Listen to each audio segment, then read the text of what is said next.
ჩვენ ვაგრძელებთ ჩვენი ვრცელი ისტორიის თხრობას. მე გურამ ნიკოლაშვილი ვარ, ჩვენი მთხრობელია ჯიბას პროფესორი თორნიკე შარაშინიძე. წინა ეპიზოდში ჩვენ ვილაპარაკეთ ბერლინის კონგრესზე, რომელიც მოყვა რუსეთ-თურქეთის ომს, რუსეთის გამარჯვებას, თუმცა იმ ფაქტს, რომ რუსეთმა დიდად ვერაფერი იხეირა ამ ომისგან და გამოიკვეთა გაერთიანებული გერმანია, სრულიად ახალი ფაქტორი ევროპის ტრადიციულ არქიტექტურაში და რა ხდება ამის შემდეგ, უკვე იწურება მე-19 საუკუნე და ჩვენ ხედავთ შემდეგ ისეთ გერმანიას, რომელიც აღმოჩნდა უკვე მე-20 საუკუნეში, მთავარი წყარო ევროპული პრობლემების თუ ევროპული გადალაგების. ბერლინის კონგრესის შემდეგ შექმნილი ვითარება, როგორ არის კონფიგურაცია დალაგებული დიდი ძალების ამ დროს? დიდი ძალები პრინციპში ისევ არიან დალაგებული, მხოლოდ ერთი განსხვავებით. თუ ბერლინის კონგრესამდე ანუ რუსულ-თურქულ ომამდე თუ გერმანია ინარჩუნებდა კარგ ურთიერთობას როგორც ავსტრიასთან, ასევე რუსეთთან, ეხლა ეს მოიშალა. ანუ ბისმარკი ფიქრობს, რომ ევროპაში სტაბილურობის შენარჩუნება რაც აწყობს, ცხადია გერმანიას, შეიძლება მხოლოდ და მხოლოდ თუ შეინარჩუნებს აი ავსტრია, რუსეთის, გერმანიის ერთობას და მეგობრობას, ეს მოიშალა, იმიტომ რომ რუსები განაცხენდნენ როგორც გერმანიაზე, ასევე ავსტრიაზე. ნუ ავსტრიაზე გასაგებია, ავსტრია მაინც არასოდეს არ უყვარდათ მოყოლებული ყირიმის ომიდან. მაგრამ გერმანია მეეჩნდათ მეგობრად, როცა ბერლინის კონგრესზე ბისმარკმა მანდამაინც არ დაიჭირა მათი მხარე, როგორც ელოდნენ, ჩათვალეს, რომ გვიღალატა ბისმარკმა. და ნუ ეს პრობლემაა ცხადია სერიოზული, ბისმარკისთვისაც ცდილობს დააბრუნოს ძველი სიტუაცია ბერლინის კონგრესამდე, ანუ დააბრუნოს რუსეთი ამ წმინდა სამებაში, იმიტომ რომ წმინდა ალიანსია რეალურად იგივე, რაც მეტენიხმა გაკეთა, იგივე იმეორებს, როგორც უკვე ჩვენ თქვით. და ამას როგორ ახერხებს? ისევ და ისევ გავიმეოროთ ბისმარკის ეს ალგორითმი რუსეთთან მიმართებაში. ის რაღაცას კი არ თხოვს რუსეთს. არამედ ისე ტრიკს აკეთებს ხოლმე, რომ რუსეთს მოუნდეთ იმის გაკეთება, რაც ბისმარკს უნდა. როგორ შემოიტყო ერთხელ რუსეთი, შეიტყო უბრალოდ საიმპერატორის ლიგაში. დაიწყო ფლირტი ავსტრიასთან და რუსებმა გაიგეს, ეჭვებში ჩავარდნენ და მოუნდათ, რომ ისინიც ყოფილიყვნენ ავსტრია-გერმანიის ერთობაში. ანალოგიურს აკეთებს პრინციპში ზუსტად. ავსტრიასთან გერმანია აფორმებს თავდაცვით ალიანსს. ამ თავდაცვით ალიანსის გაფორმების წინააღმდეგი არის ბევრი ვინმე გერმანიაში, მათ შორის გერმანიის იმპერატორი. მაგრამ ბისმარკს არ წუნებს სხვა ხრიკებით, რომ ეს არის საჭირო გამოიწვევს რაღაცა ურთიერთობა და გამწვევება სპეციალურად პროვოცირებას მოახდენს რუსეთთან და არ წუნებს რომ საჭიროა ამის გაკეთება ავსტრიასთან თავდაცვითი ალიანსის. და როცა ავსტრიასთან გერმანია გააფორმებს თავდაცვით ალიანსს, მე ისე გააკეთებს რომ ეს აბავი გაჟონავს და მივა რუსების ყურებამდე. რუსები დაპანიკდებიან და თვითონ მოითხოვენ, რომ იქნებ გავაგრძელოთ ეს სამი იმპერატორის ლიგა. საქმე იმაში რომ გაფორმდა თავისუფლ სამი იმპერატორის ლიგა, მას მე ვადვა ამოიწურა. და როცა რუსებმა გაიგეს, რომ გერმანია და ავსტრია დაძმობილდნენ, ვაიმე მე იზოლაციაში არ დავრჩე და თვითონ მიადგნენ გერმანიას, რომ იქნებ განვაახლოთ სამი იმპერატორის ლიგა, განაახლებენ სამი იმპერატორის ლიგას და კიდევ უფრო ესე თქვათ, მტკიცე იქნება ეს ლიგა ამჯერად, თუ პირველი ლიგა გულისხმობდა კონსულტაციებს მხოლოდ ამ სამ იმპერიას შორის, ეს მეორე ლიგა უკვე გულისხმობს ნეიტრალიტეტს. ეს რას ნიშნავს? თუ რუსეთს თავზე ესხმის, სიტყვაზე ინგლისი ყველაზე უფრო რეალისტური ეს არის, მაშინ ავსტრიას და გერმანიას ნეიტრალურები არიან, რუსეთს არ უსხნიან მეორე ფრონტს და რუსეთისთვის ეს ძალიან მნიშვნელოვანია, იმიტომ რომ ეშინია ბერლინის კონგრესის შემდეგ ამ კონგრესზე შევახსენებ ყველას ინგლისები დაიმუქრნენ, რომ პირდაპირ შევიდოდნენ შავ ზღვაში თავის შკუაზე, არ დაეკითხებოდნენ არავის. ფაქტობრივად დაარღვევდნენ კონვენციას. ხო და ეს უნდა გკითხოს სწორედ რომ ჩვენ გვახსოვს რომ წინა ალიანსის დროს ერთ-ერთი მნიშვნელოვანი იყო სრუტეების შეთანხმება, ხო? რომ იმ შემთხვევაში თუ რუსეთ-თურქეთის ომი არ არის და თუ რუსეთი თურქეთს თავს არ ესხმის, ვერავინ ვერ შევა შავ ზღვაში, რუსული ფლოტიც პრინციპში ვერ გავა შავი ზღვიდან, იყო შეთანხმება, რაც რუსეთს გარკვეულად დაცულს ხდიდა. მაგრამ აი თურქეთში გამარჯვების შემდეგ, აი ამ ალიანსის და ნეიტრალიტეტის გაფორმების შემდეგ, რა იცვლება ამ მიმართულებით? თუ ყველაფერი ფორმალურად კონვენცია არ შეცვლილა, მაგრამ ინგლისი დაიმუქრა ძალიან სერიოზულად. გაიმუქრა და ამას ის ემატება, რომ ინგლისი ამ დროს ძალიან ძლიერია. მის შემკევებული ზღვაზე არავინ არ არის. ინგლისის შემდეგ, ესე თქვა, ანუ ეს იმპერია არის ალბათ ამ დროს ყველაზე დიდი, თავისი კოლონიებით, აწყობილი სავაჭრო გზებით. სუეცის არხიც უკვე ამუშავებულია. კი, X მიაღწია ამ დროს ინგლისმა, სუეცის არხის აქციების დიდი ნაწილი ჩაიგდო ამ დროს ხელში, დიზრაელიმ გააკეთა, ძალიან საინტერესო რაღაც ჩაატრიალა. თვითონ ამ ეგვიპტის მეფეს ფარაონს, როგორც ეძახდნენ მაშინ, ხედიბს დაჭირდა ფული და დაგაყიდა აქციები სუეცის არხის. ინგლისის მთავრობას არ ქონდა დრო, რომ შეეკრიბა პარლამენტი და მიეღო ნებართვა და ასე შემდეგ და დიზრაელი, რომელიც იყო ქრისტიანი ებრაელი, ის ესხა ფული როთშილდებისგან სასწრაფოდ და იყიდა ეს აქციები. მოდი პიგზე ინგლისი თავის ძლიერების. სახელმწიფოსთვის. კი. პიგზე ინგლისი თავის ძლიერების და ამბობს რომ როგორც მე ესე მოიქცევი, გამჩერებელი არავინ არ ყავს, იმიტომ რომ რუსული შავი ზღვის ფლოტი პრაქტიკულად არ არსებობს ჯერ კიდევ, მართალია კი დაიბრუნეს უფლებად, რომ კონდეთ შავზღვის ფლოტი, მაგრამ ჯერ არაფერი არ გააჩნია თითქმის მით უმეტეს შედარებით ინგლისის ფლოტთან. მეორე შედარებით, ესე ვთქვათ, მეორე ფლოტი მსოფლიოში ძლიერებით საფრანგეთისაა, მაგრამ ეხა ინგლისთან ბრძოლას არ დაიწყებს, იმიტომ რომ არც თუ ისე დიდი დროა გასული გერმანიასთან დამარცხების შემდეგ, ამიტომ რომ ეს სიგიჟეა ცხადი ეხა ფრანგების მხრიდან ის ვთქვათ, როცა გააკეთონ. ხო და საინტერესო რა არის? აი როცა ეს მოხდა, როცა ინგლისელები დაიმუქრნენ, მერე ანუ გაფორმდა ეს სამი იმპერატორის ლიგა, რომელიც გულისხმობს ნეიტრალიტეტს და მერე რუსებმა დაიწყეს აქტიური გაფართოება ძალიან შუა აზიის მიმართულებიდან ავღანეთისკენ. და ინგლისი დაფრთხა ძალიან, იმიტომ რომ რუსები ძალიან მიუახლოვდნენ ავღანეთს და შესაბამისად ძალიან მიუახლოვდნენ აქვე მას ავღანეთს შევიდა ფაქტიურად და ძალიან მიუახლოვდნენ მერე ინდოეთს დაფრთხნენ და მოინდომეს სრუტეებში შემოსვლა შავ ზღვაში.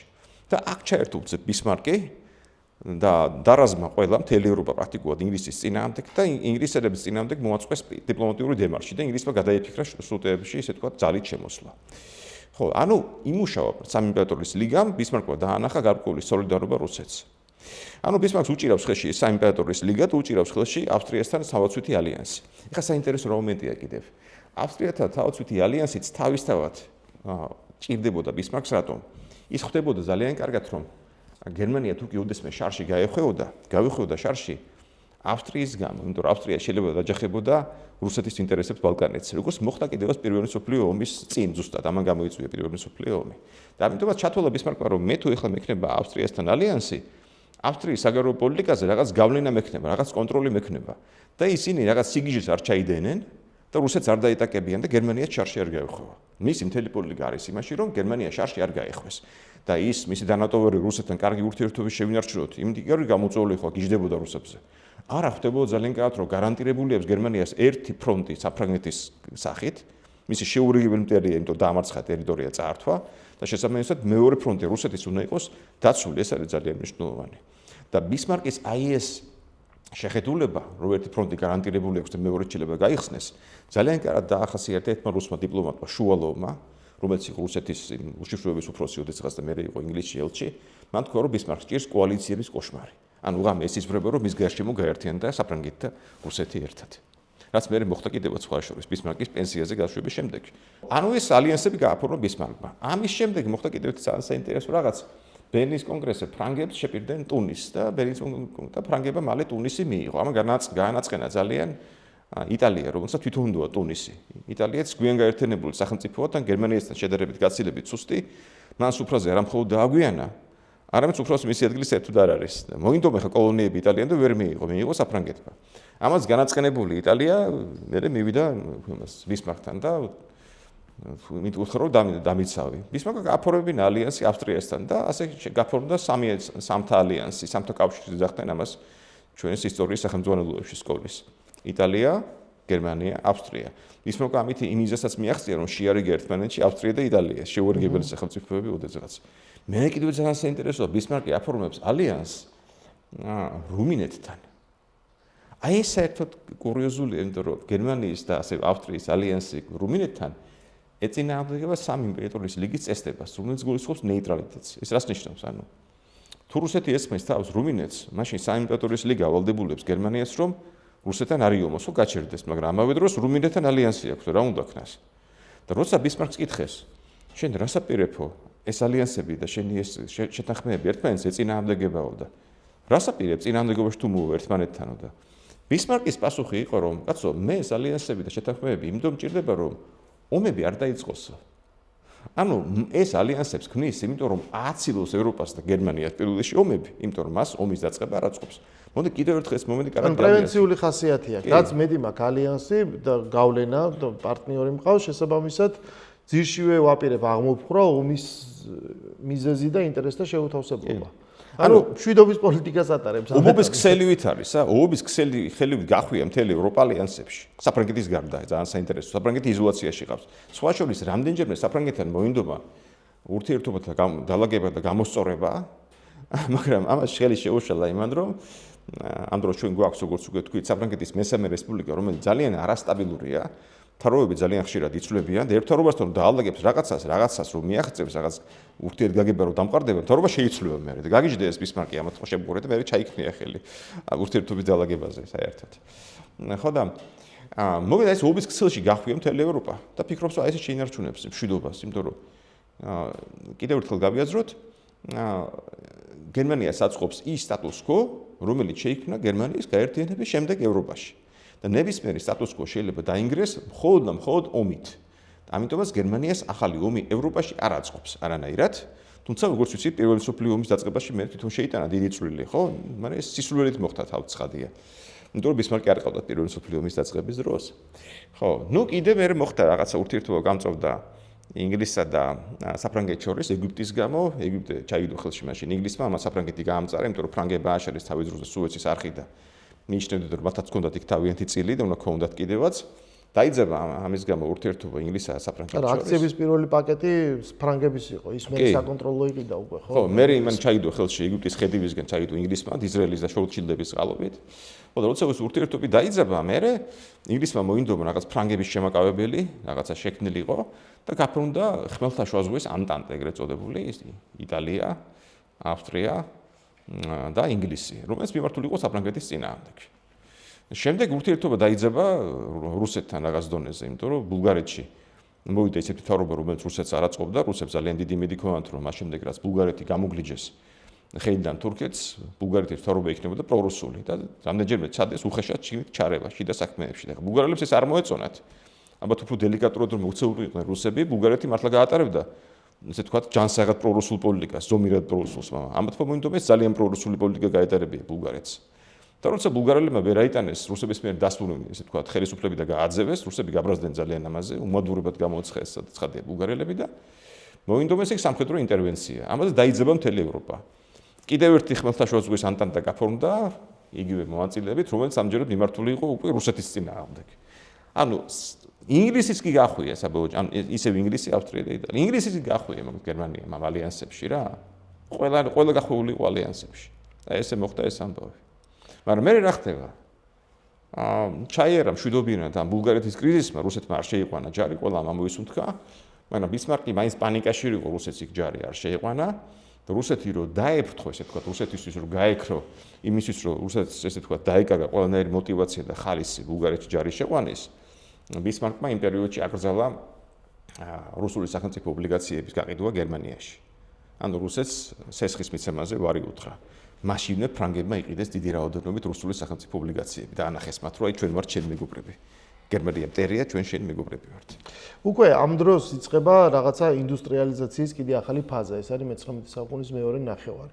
შეიძლება ამბობენ, რომ უკვე იმდენი იარაღი დაგროვდა, ტექნოლოგიურად ისე განვითარდა, ეს გაერთიანებული გერმანიის ინდუსტრიული შესაძლებლობები სრულიად სხვაგვარად განვითარდა, ხო? ამან უკვე გამოიწვია, გინდა არ გინდა, ანუ ქვეყნების გაძლიერება, იმიტომ რომ მშვიდობა უზრუნველყოფს ეკონომიკურ აღმავლობას, ზრდას, სტაბილურობას და ბუნებრივია ძალა იზრდება სახელმწიფოების, შემდეგ ახალი ძველი ამბიციები თავიდან ცოცხლდება და იწყება უკვე ეს გარკვეული წინააღმდეგობა. რაც შენ აღწერე, ეს ურთიერთობა, ხო, ამ ქვეყნებს შორის, რა თქმა უნდა, საქართველოს გერმანია არ არის და არასდროს არ იქნება, მაგრამ კონფიგურაციით გავს, ხო, ქვეყანა მოქცეული დიდი ხნის განმავლობაში იყო აი ორ მტერს შორის ირანი და თურქეთი, ხო? ცუდი გეოგრაფია. ხო და მე რომელიც თუ შერიგდნენ ერთმანეთში, უბრალოდ იყოფდნენ საქართველოსთან, თავდებოდა ეს ყველაფერი, ესე იყო გერმანული მიწებიც დაშლილი. სანამ არ გაჩნდა, თქვა რაღაც ახალი მოთამაშე, რომელიც ჩრდილოეთიდან მოაწვა ამას და აი ამ ბუფერში შესაძლებელი გახდა მე რომ რაღაცა საქართველოს გაერთიანებულიყო. რა არის ის თავარი ძურები აი ამ პერიოდში, ეს არის მე-19 საუკუნის პრაქტიკულად მიწურული, ხო, 80-იანი წლები, 90-იანი წლები, რომელიც არის აი ამ დიპლომატიის თუ რაღაცა მონარქების ურთიერთობის ყველაფრის ერთგვარი ოქროს ხანა. რამაც პრინციპულად გააძლიერა უკვე თავისი ინდუსტრიული შესაძლებლობით ესა თუ ის ქვეყანა და განაპირობა უკვე ახალი დაპირისპირებები. ინდუსტრიული გაძლიერება ყველა ამ ქვეყნის და კოლონიებიც მათ შორის. კოლონიებიც კი ძალიან. ინდუსტრიული გაძლიერება ყველა ამ ქვეყნის, არ მხოლოდ ინგლისია მდიდარი, საფრანგეთი, გერმანია მდიდრდება ძალიან. პრაქტიკულად ყველა ამ დროს 19 საუკუნის ბოლოსკენ გადავიდა ოქროს სტანდარტზე, ბოლოს გადავიდა რუსეთი. ანუ წარმოიდგინე რა სიმდიდრეა თავმოყრილი ევროპაში, რომ ყველა ევროპული დიდი სახელმწიფო გადასულია ოქროს სტანდარტზე. ეს ხო ძალიან ბევრს ნიშნავს. ეხლა არავის არ აქვს ოქროს სტანდარტი. მეორე მსოფლიო ომის დასრულების შემდეგ ამერიკას ჰქონდა ოქროს სტანდარტი და მერე მანაც უარი თქვა ვიეტნამის ომის დროს, იმიტომ რომ გაუჭირდა ძალიან. ანუ თავმოყრილი მთელი მსოფლიოს სიმდიდრე რეალურად აქ და ნუ თავისთავად ცხადია ამერიკის შეერთებულ შტატებში, თუ ჩვენ პერიოდში კიდევ შტატებს უსწრებს ინგლისს საკმაოდ სერიოზულად. წამყვანი სახელმწიფოები ეკონომიკურად ამ დროს 20 საუკუნის იწყები არიან ინგლისი, ამერიკა, გერმანია და ძალიან სწრაფი ტემპით მერე მოიწევს ლიდერებში რუსეთი. იმიტომ რომ იქაც დაიწყო სწრაფი ტემპით ინდუსტრიალიზაცია. მართალია ჩამორჩებოდა სხვებს და რუსეთი რეალურად ჯერ კიდევ უბრალოდ პირველი მსოფლიო ომის დაწყების დროსაც კი მეტწილად იყო აგრარული სახელმწიფო, მაგრამ იმხელა პოტენციალი, იმხელა ტერიტორია ჰქონდა, სიტყვაზე 10%-იც პოტენციალის რა ემუშავებინა ინდუსტრიულად, უკვე ძალიან დიდი ნახტომი გააკეთა მის წყალობით რა. და რაში ასაქმე მე, როცა დაიწყო პირველი მსოფლიო ომი, ყველა ინერციით ვარაუდობდა, რომ ეს ომი წავიდოდა ნაპოლეონის ომის დროინდელი სცენარებით. 1-2 გენერალური ბრძოლა და წავიდეთ სახლში, მაგრამ აღმოჩნდა, რომ ყველა ამ დიდ სახელმწიფოს უკვე ისეთი ინდუსტრიული შესაძლებლობა გააჩნია, იმდენი იარაღს უშვებენ, რომ 4 წელი იომეს მერე. ეს გაირკვა მერე. რაც შოკი იყო ყველასთვის. თავიდან ელოდებოდა 2-3 კვირაში დავჭერდნენ. ფრონტის ხაზით, სანგრებით და სანგრებით. უამრავი ახალი იარაღით, რომელიც პრაქტიკულად იქ იტესტებოდა. და შემდეგ ისეთი საშინელება აღმოჩნდა, რომ განსაკუთრებით ქიმიური იარაღი საერთოდ ქიმიური იარაღი, ტყვიამფრქვევი, რომელმაც გამორიცხა ძველებურად ომის წარმოება, შეტევაზე ვეღარ მიდიოდნენ, აწლობით იჭდნენ სანგრებში, მაგრამ ძალიან გაუსწრეთ ახლა ჩვენ მოვლენები, ხო? ბისმარკი გაუშვეს პენსიაზე. ეს რომელი წელი? ანუ პრაქტიკულად ბისმარკი რამდენი ხანი მართავდა? 30 თითქმის. თქო, ზუსტად, გონი 30 ზუსტად. ხო და როცა გაუშვეს პენსიაზე, ნუ აბსოლუტურად უმაქნისები მოვიდნენ მის ნაცვლად. მოვიდა ეს ხალხი,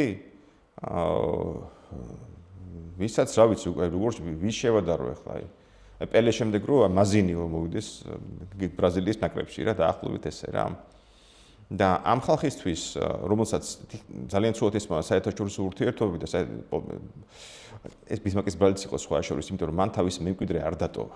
ეგ უნდა მეთქვა ახლა სხვა შორის ეს ახასიათებს ისტორიას, რომ ერთი დიდი ესეთი ფიგურა როცა ჩანს თან ხანგრძლივად ის გარკვეულწილად სხვათა რესურსს ჭამს, ანუ აღარ იქნება პირობა, სადაც სხვა ნიჭიერი ადამიანები გამოჩნდებიან. აი მერკელის შემდეგაც კი დარჩა, ხა მერკელი არ იყო მაგდენი ხანი, მაგრამ ფაქტია რომ მას შემდეგ უფერული რაღაცა მე ხო უფერული ხალხის პლეიადა მოდის და ეს იქნება. ფეხბურთშიც ეგრეა და პოლიტიკაშიც ეგრეა, მე მგონი ყველგან ეგრეა. ხო და ბისმარკმა ჩაკლა გერმანიაში პოლიტიკური საპარლამენტო ცხოვრება, იმიტომ რომ არ უყვარდა ძალიან ეხა პარლამენტში ყაყანი და იქ ანგარიში ჩაბარება პარლამენტისთვის არ უყვარდა და ნუ გასაგებია ყველაზე ჭკვიანი იყო ნამდვილად, მაგრამ ამან გამოიწვია სამაგეროდ ის რომ აი ვაკუუმი ხო არ გამოიზარდა ნორმალური არავინ სერიოზული. და დაიბარა ეს მისი საქმე აბსოლუტურ მოვიცებმა და თქვეს რომ კაცო ეს ალიანსები რაც ბისმარკმა გააფორმა, ერთმანეთს ეწინააღმდეგებოდა სიგიჟეა. ამიტომაც მოდი რა მოდი ხა ჩვენ გერმანელები ვართ, წესიერი ხალხი ვართ და ეს ალიანსები რაღაც სახასები ჩავჭრათ. ნუ ერთმანეთთან წინააღმდეგობაში აღარ მოდიოდნენ. და მე თქვეს, ჩვენ ვართ კონტინენტზე უძლიერეს სახელმწიფო, ხო? ამათობაში მაგათი ეკონომიკა ყვავის. ძლიერი ჯარი, ყველაზე ძლიერი არმია, სახმელეთო არმია. ვინ უნდა იყოს ლოგიკურად ჩვენი მოკავშირე, იმასთან ერთად ჩვენ ვიყოთ უძლეველები. გაიხედეს გამოიხედეს, რა თქმა უნდა ინგლისი. ანუ ჩვენ უძლეველი სახმელეთო არმია, მისი უძლეველი ფლოტი. ინგლისთან უნდა დავმეგობრდეთ. და ეგეთი რაღაცა თავის ჭკუით რაღაც მაგარი ხრიკი ტრიკი მოიგონეს რა, რომელიც ინგლისს მოეწონებოდა. ინგლისის მთავარი მტერი ვინ არის? რუსეთი თქვეს. იმიტომ რუსეთი ფართოვდება შუა აზია, ავღანეთი, ინდოეთის მიმართულებით ფართოვდება, ინგლისელებს ეს არ მოსწონთ. მეორე სამი იმპერატორის ლიგა რო ამოიწურა, მერე ბისმარკმა გააფორმა რუსეთთან ეგრეთ წოდებული გადაზღვის შეთანხმება. იმიტომ რუსები აღარ აფორმებდნენ მესამე საიმპერატორის ლიგას, იმიტომ რომ ავსტრიასთან უკვე ძალიან გაფუჭებული ქონდათ ურთიერთობა. თქვეს რომ ავსტრიასთან აღარაფერი აღარ გვინდა ჩვენ. თქვენ გერმანელებს დაგელაპარაკებით და გაფორმდა გადაზღვის შეთანხმება გერმანიასა და რუსეთს შორის, რომელიც გულისხმობდა ნეიტრალიტეტს, გარდა იმ შემთხვევისა, თუ კი რუსეთი დაესხმება თავს ავსტრიას, ამ დროს გერმანია არ არის ნეიტრალური და იმ შემთხვევისა, თუ კი გერმანია დაესხმება თავს საფრანგეთს. ხო, ანუ გერმანიისთვის თავია რომ საფრანგეთს არ დაესხას თავს და რუსეთი ნეიტრალურია და ეს ძალიან კარგია უკვე და რუსეთი არ დაესხმება თავს წესით ავსტრიას. ანუ მისაღები ვიცი. გერმანიის საფრანგეთზე თავდასხმა რატო აღავლობდა რუსეთს? ნუ იმიტომ რომ გერმანია მოსპონს საფრანგეთს, მე შეიძლება მაგან და ავსტრია მე მომსპონ, ხო? დამხმარე იქიდან არ მეყოლება არა. ანუ ავსტრია მოკავშირეა, საფრანგეთი შეიძლება შეიერთოს, თუმცა მეორე მსოფლიო ომის დროს ეს სცენარი ზუსტად მოხდა საფრანგეთის ოკუპაციით მე და ანუ სწორად ხვდებოდიან რუსები, რომ ეს დაუშვებელი სცენარია. ხო, მეორე მსოფლიო ომის ავსტრია მთლიან გადაყლაპა, ასე ავსტრიის იმპერიისგან დარჩენილი და თითქმის ყველაფერი დაარჩინა რაც იყო და მე საფრანგეთი გადაყლაპა და შემდეგ ხო. კი ბატონო, ზუსტად. ხო და მოგეთ ეს საფრთხე ესმოდათ მაშინაც 59 საუკუნით ადრე. კი, გეოგრაფია ხო არ იცვლებათ, აი ესმოდათ. მოგეთ ბისმარკს ესაა გაფორმებულია, ესაა დატოვებული, ხო და ამიტომაც მესამე მკვიდრებმა თქვეს, რომ მოდი ახლა ჩვენ აღარ გავუძელოთ რუსეთს ეს გადაზღვის შეთანხმება და ამით ჯერ-ერთი ისე თქვათ მოსპოვთ იმ წინააღმდეგობებს, რომელიც არსებობს ბისმარკის ალიანსებს შორის და მეორეს ინგლისელებს თავს მოვაწონებთ და ვეთყვით. ნახე მე კარგი ბიჭი გახვდე. რუსეთთან აღარ მეგობრობ საერთოდ და მოდი ახლა შენ ალიანსში მიმიღე. გამომყევი ცოლად, ან ქვემას, ან მომიყვანე ცოლად. დაახლოებით ეგრე რა. ინგლისელები რომ მევიდნენ ამ ესე თქვათ თავიანთი ჭკვიანური შეთანხმებით ხელდამშვენებულები. ინგლისელებმა უთხრეს რომ ვიგთხოვათ, რატომ მოდიხართ? საიდან მოვიტანეთ? ორი მიზეზის გამო გაუშვეს ინგლისელებმა ისინი უკან ხელსარიელები. პირველი მიზეზი იყო ის, რომ ინგლისი არასოდეს არ შედიოდა ალიანსში კონტინენტის უძლიერეს მოთამაშესთან, რადგანაც მას სჭირდებოდა კონტინენტის ძალთა ბალანსი, გერმანია ამ დროს უძლიერეს მოთამაშე სწორედ და მეორე მიზეზი ძალიან მარტივი. გერმანია მაშინ არის საინტერესო პარტნიორი, პოტენციურად საინტერესო პარტნიორი ინგლისისთვის, თუ კი ბევრი ალიანსი აქვს გაფორმებული, ყველგან კარგი ურთიერთობა აქვს.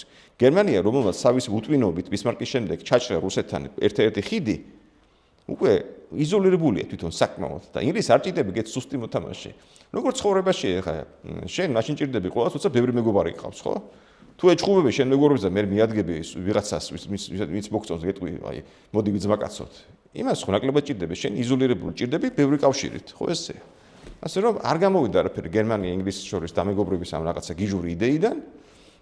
ამას გერმანელები განაწყენდნენ და მოყოლებული ნელ-ნელა მე გერმანიის იმპერატორი ვილჰელმი ძალიან ამბიციური პიროვნება ვიქტორიას ერთ-ერთი შვილიშვილი ყველანი ვიქტორიას შვილიშვილი იყო ლამის იმპერიოდში მთელ ევროპაში ნიკოლოზის გარდა რუსეთის მეფის ხოთაშორის ის ცალკე შტოდან იყო წამოსული და ყველაზე უფრო საინტერესო იყო კომბინაცია იმის ინგლისურ-რუსული ურთიერთობების ანუ ინგლისის მეფე ჯორჯი პირველი მსოფლიო ომი როიწყება და ნიკოლოზ მეორე რუსეთის იმპერატორი დეიდაშვილები არიან იქ მომენტია ეს ჯორჯი არის ვიქტორიას შვილიშვილი და ვილჰელმის გერმანიის იმპერატორის ვიქტორიას შვილიშვილია. აი საერთო აჯაფსანდელი ოფიციალური. და მან საინტერესოა რომ როცა ესეთი მჭიდრო ნათესაური კავშირებია მონარქიულ სახლებს შორის. გეოპოლიტიკა მაინც აგრძელებს დამოუკიდებლად არსებობას, ანუ დაპირისპირება ქვეყნებს შორის ინტერესთა წინააღმდეგობა. აი ეს ბმა ეს ნათესაური კავშირები რა როლს თამაშობს ამის დაბალანსებაში? აი ეს ვილჰელმი ცდილობს რომ ამით ითამაშოს ნათესაური კავშირებიდან სენტიმენტალიზმით და გადაფაროს გეოპოლიტიკური ინტერესები.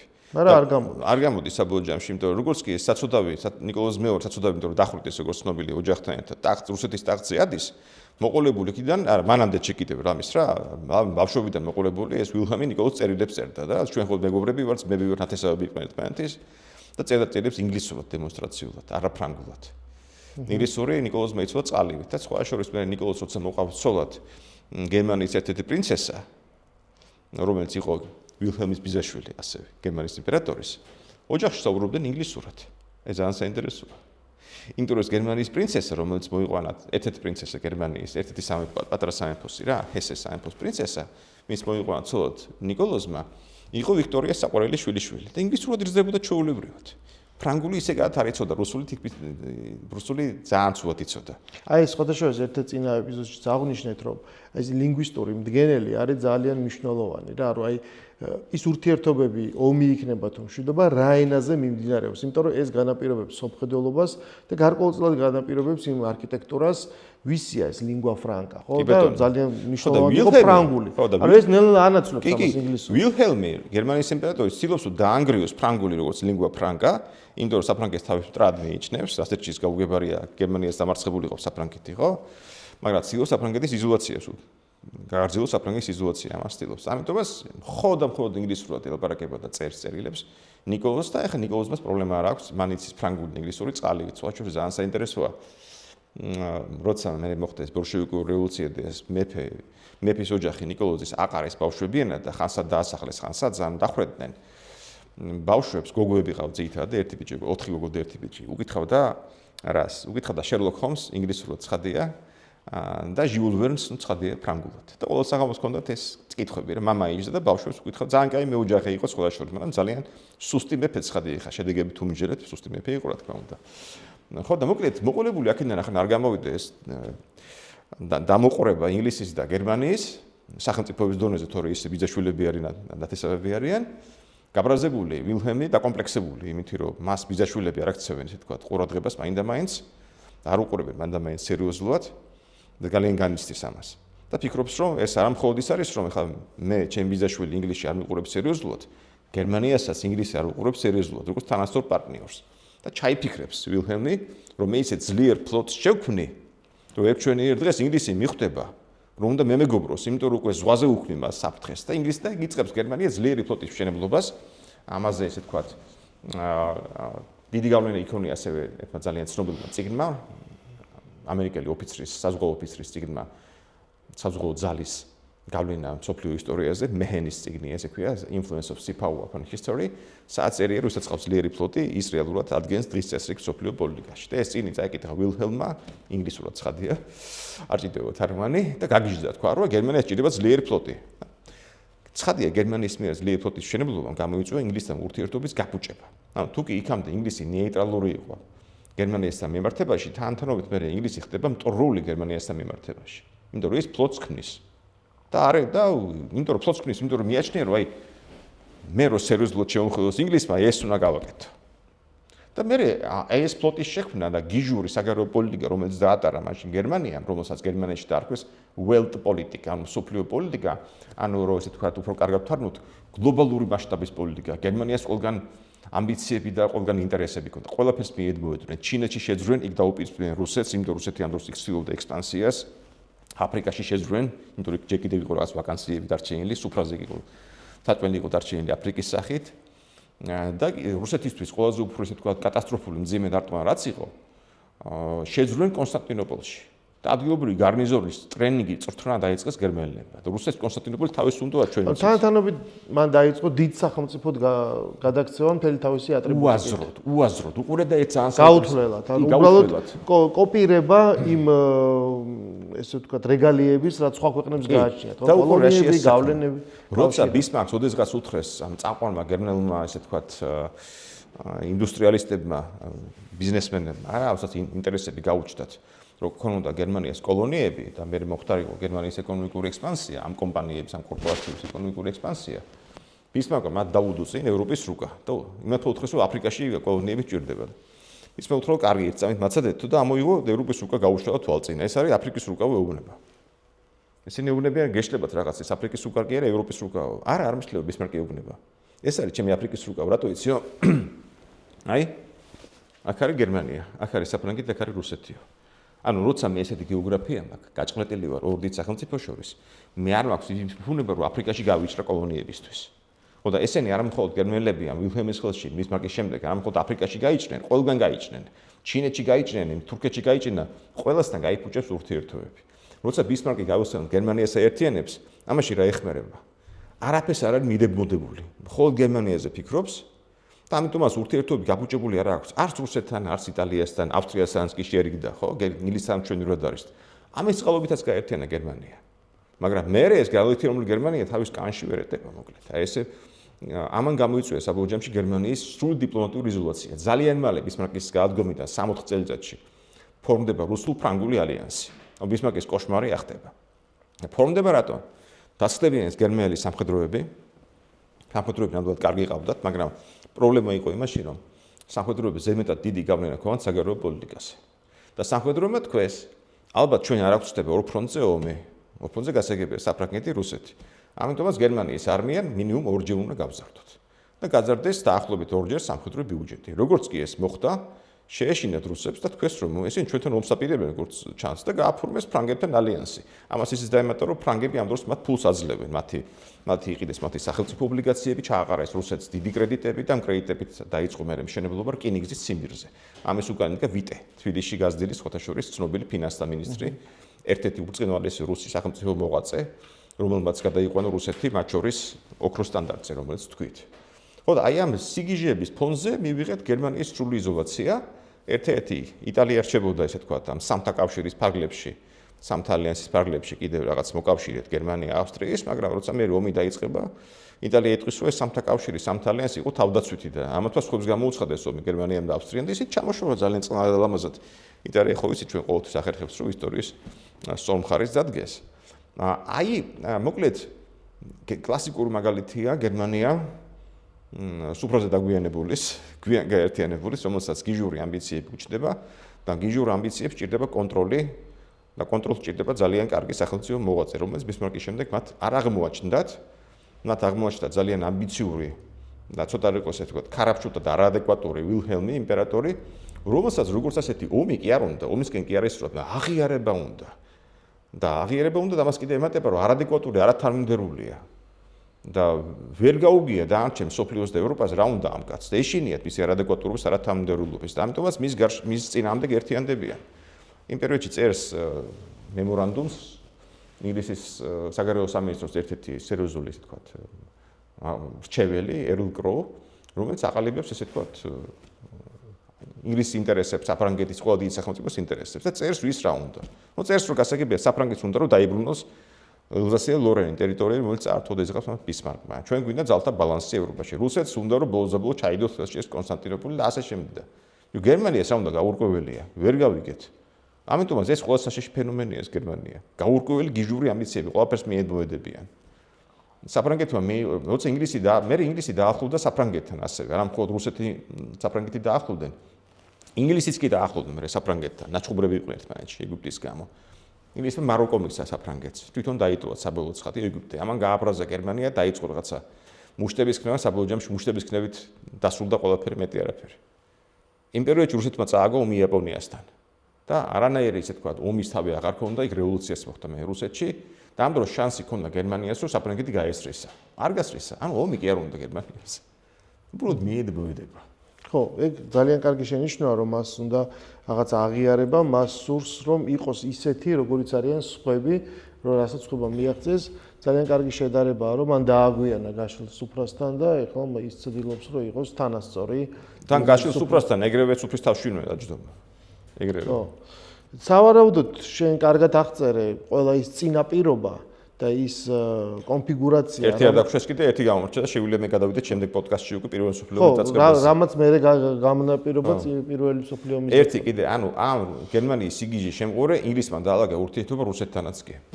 და გაიყვეს მათ გავლენის სფეროები, ავღანეთი, ირანი თქვეს რომ ამათ დავანებოთ თავი, ერთმანეთის ინტერესების სფეროებს არ ვეხებთ და დაისვენა ორივე. ანუ გერმანიამ იმდენი მოინდომა, რომ შეარიგა არა მხოლოდ ინგლისი და საფრანგეთი, მათ შეერიგება უფრო მარტივი იყო ცხადია. არა რომ ინგლისი და რუსეთის იმპერიაც კი და ამას ცხადი მოხერხება უნდოდა. ანუ როცა ერთი ძალიან ბევრს მიედებოედება აშინებს ყველას, ყველა მის გარშემო ერთიანდება. ეს აბსოლუტურად ლოგიკურია. ესე მუშაობდა ძალთა ბალანსი ჩვეულებრივად ყოველთვის.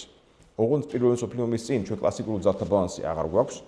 ჩვენ გვაქვს პრაქტიკულად ბიპოლარული სისტემა. ანუ ორი ბანაკი ჩამოყალიბდა ძალიან მტრულად განწყობილი ერთმანეთის მიმართ. გერმანია, იტალია, ბოდიში ავსტრია, იტალიების დაკარგვია, პერსუების ვერწყვეტს და ნუ საფრანგეთი, ინგლისი, რუსეთი. ორი სერიოზული ერთმანეთის მიმართ მტრულად განწყობილი ბანაკი. ძალთა ბალანსი რო ხუთი მოთამაშეა და ერთმანეთს აბალანსებენ, ეს სქემა აღარ არის. ხო, ეს არის სწორედ ის წინაპირობა, რამაც შემდეგ უკვე დაბადა ორი მსოფლიო ომი. პრაქტიკულად მეორე იყო პირველის ამ კუთხით გაგრძელება. ამაზე უკვე ამ პირველი მსოფლიო ომზე, იმიტომ რომ მაინც საინტერესოა სულ ისტორიაში, როგორ მოხდა, როგორ გაჩაღდა, იქ ძალიან ბევრმა ფაქტორმა და მექანიზმმა იმუშავა და რა როლს თამაშობს კიდევ შემთხვევითობა. ან პირიქით, ფატალიზმი არის თუ არა ესათვის გარდაუვალი. რა არის მაინც ის შენ ახსენე სხვათა შორის ძალიან საინტერესოა ორივე წიგნი. რაც ახლა სხვა კონტექსტში ახსენე, შერლოკ ჰოლმსის და ჟიულ ვერნის სათავგადასავლო სამოგზაურო წიგნებიც, იმიტომ რომ მე ვფიქრობ, აი ამ წიგნებში ყველაზე კარგად არის აღწერილი, საიდანაც გამოსჭუის, რა თქმა უნდა, სიუჟეტი ერთი მხრივ. ორივე დეტექტიურია, მე თუ მკითხავ პრინციპში, სხვადასხვა მიმართულებით, მაგრამ ძალიან კარგად არის გადმოცემული აი ეს ფრანგულად ვამბობენ Belle Époque, ხო, ეს საუკეთესო დრო. ტექნოლოგიური განვითარება, ის ურთიერთობები, იქ გამოსჭუის მაშინდელი, რა თქმა უნდა, არა ძალიან დაბალი ფენის, მაგრამ ეს სოციალური ყოფა და ძალიან რომანტიულია ხოლმე ეს პერიოდი. და პრინციპში თუ იმას აინტერესებს ამ წიგნების გაცნობა, ალბათ ყველა ასაკი ჩვენთვის განსაკუთრებით ძვირფასი და მნიშვნელოვანი, იმიტომ რომ ჩვენ ამაზე გავიზარდეთ. Sherlock Holmes-ი მოქმედება ვითარდება სწორედ მაშინ დიდარი ინგლისში, ვიქტორიანულ ინგლისში ვითარდება მოქმედება, ლონდონში ძირითადად როგორც წესი, ხო? და იქ ჩანან ჯენტლმენები, მინარი ჯენტლმენი, ვინც არ მუშაობს, სამსახური არ აქვს, სამსახურში არ დადის. იმდენი ფული აქვს, რომ ყავს მსახურები. იქ ჩანს სხვა შორის პოლიტიკური ინტრიგებიც, იმიტომ რომ რამდენიმე საქმეში ეს არეკლილი არის. ეს ურთიერთობა, დიპლომატიური ურთიერთობები, არისტოკრატებს შორის ურთიერთობები, მონარქიც კი, ხო? ამიტომ ამ ხრივ ის რომ ადამიანმა ეპოქაზე და ფიქრობ, სწორედ ეპოქაზე უნდა შეიქმნას ხოლმე წარმოდგენა იმისათვის რომ რაღაცაში გაერკვეს. არ შეიძლება ისევ ირონიით რომ თქვა ისტორიის სწორი მხარის რეალური დროიდან ყურება. უნდა შევხედოთ იმ დროიდან, მაშინ რა ხდებოდა. და იმისათვის რომ გავერკვეთ მაშინ რა ხდებოდა, ეს ორი წიგნი ფრანგულ სამყაროზე და ინგლისურ სამყაროზე, რაც იყო მთავარი გამსაზღვრელი მასშტაბის მსოფლიოში, მე მგონი საუკეთესო წარმოდგენას იძლევა. და ცოტა უფრო გვიანდელ პერიოდზე კარგად არის აგატა კრისტის მოთხრობები. იმიტომ რომ ის ჩემი აზრით უფრო მასშტაბურია, იმიტომ რომ თუ Sherlock Holmes-ი სულ ლონდონშია ძირითადად, იქ ტრიალებს. ეს აგატა კრისტის მოთხრობები, რა ვიცი, ზოგი ხან ეგვიპტეშია, ხან მაგრამ მაინც ინგლისურია და ინგლისის კოლონიები. ეს არის ინგლისის მეტროპოლია ერთის მხრივ, Sherlock Holmes-ი. ხო, მაგრამ მატარებელში ხდება მოქმედება თურქეთთან ხო, მაგრამ მიდის იმ მიწებზე, რომელსაც ყველა არის მატარებელში, რავი, ყველა, რა ვიცი, ფრანგი, უნგრელი, რუსი, ინგლისელი თავისთავად, ამერიკელიც არის, იტალიელიც ყველა არის რა. და ეს ხო, ინგლისური კოსმოპოლიტიზმი კარგად ჩანს იქ. ხო, და ძალიან საინტერესოა. ჩვენი ეპიზოდი შეგვიძლია ამით დავასრულოთ ვრცელი ისტორიის, შემდგომში კი მოგიყვებით უკვე პირველ მსოფლიო ომზე.